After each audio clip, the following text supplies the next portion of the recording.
తిరుపతి దేవస్థానంలో ఆ దేవదేవుడైన శ్రీ వెంకటేశ్వర స్వామికి సమర్పించే లడ్డు ప్రసాదం తయారీలో కల్తీ నెయ్యి వాడిన దానికి నిరసనగా మా జనసేన పవన్ కళ్యాణ్ గారు దీక్ష చేపట్టిన విషయం మనకందరికీ తెలిసిందే.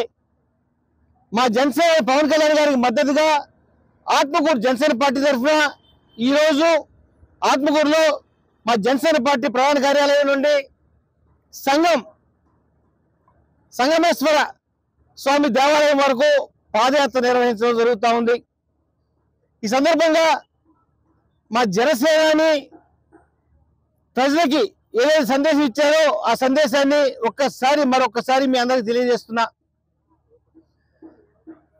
జనసేన పార్టీ అన్ని మతాలకు చెందింది, అన్ని మతాలను ఆదరిస్తుంది, అన్ని మతాలను గౌరవిస్తూ ఉంది. ఏ మతానికి అపచారం జరిగినా జనసేన పార్టీ ముందు నిలబడతా ఉంది.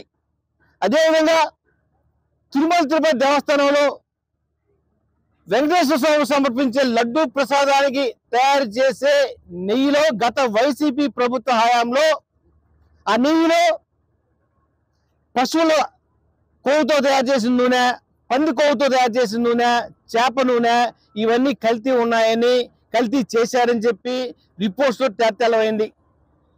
ఈ దారుణానికి కొనికట్టిన వైసీపీ వాళ్ళు పశ్చాత్తాపడి తప్పును ఒప్పుకొని ఆ దేవదేవునికి లెంపలేసుకోవడం సిద్ధమయ్యారు. సనాతన ధర్మ సిద్ధాంతం మీద కూడా ఈ వైసీపీ వాళ్ళు లేనిపోని అభాండాలు వేస్తున్నారు. సనాతన ధర్మం అంటే ఏ మతమైనా పరమతాలని గౌరవించే సహనం ఉండేదే సనాతన ధర్మం. ఈ సనాతన ధర్మాన్ని కూడా వక్రీకరించి మాట్లాడే స్థితికి ఈ వైసీపీ వాళ్ళు ఈరోజు వచ్చారు.